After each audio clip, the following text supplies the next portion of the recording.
আসসালামু আলাইকুম এভরিওয়ান, সবাই কেমন আছেন? আশা করি অনেক ভালো আছেন। আবার চলে আসলাম আমার ছোট্ট একটা ব্লগ নিয়ে। অনেক দিন হয়ে গেছে আমাদের পিচ্চিকে আমি দেখি না, তো অনেক দিন ধরে দেখতে মন চাচ্ছে পিচ্চিকে। তো আম্মুকে বলার সাথে সাথে আম্মু রাজি হয়ে গেল।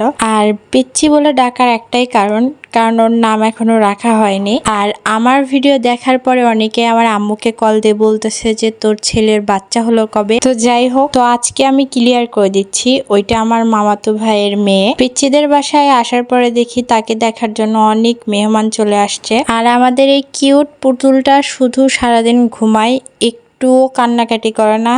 মাশাল্লাহ এত সুন্দর হয়েছে। এইটা হচ্ছে আমাদের বিগ পুতুল, মানে পিচ্চিটারই এটা বড় বোন। আমার কাছে আসছে, বায়না করতেছে আমাকে একটা ঘড়ি বানাই দাও। ওকে ঘড়ির সাথে আমি একটা চশমাও বানাই দিছি। ও তো খুবই খুশি হয়েছে। আর আম্মু ওকে অনেক জাগানোর চেষ্টা করছে, কিন্তু আম্মু ওকে জাগাতে পারেনি। মানে একটু নড়াচড়া করে আবার ঘুমায় পড়ে। বাসা থেকে খাওয়া দাওয়া করে আসছি, তাও জোর করে বসাই দিছে, বলছে একটু হইলেও খাইতে হবে। এই খাওয়ার মাঝেই আমি ভাবিকে বলছি যে আমরা এই পুতুলটাকে নিয়ে যাব। পুতুলের নানি তো একদম রেগে গেছে, বলছে না, নানির কাছেই থাকবে। খাওয়া শেষ হওয়ার কিছুক্ষণ পরে ভাইয়ার কল আসে। ভাইয়া বলে যে তুই তাড়াতাড়ি ওখান থেকে বের হয়ে রাস্তায় আয়। আর ঠিক তখনই আমাদের পুতুলের ঘুম ভাঙে। পুতুলকে বিদায় দিয়ে আমি রাস্তায় চলে আসি। আর ভাইয়ের সাথে কোথায় গেলাম, কি করলাম, সবকিছু ভিডিও পোস্ট করা হয়ে গেছে অলরেডি। যদি আপনারা না দেখে থাকেন, আমার পেজে দেওয়া আছে, দেখে আসতে পারেন। তো আজকের ভিডিও এই পর্যন্তই। সবাই ভালো থাকবেন, সুস্থ থাকবেন।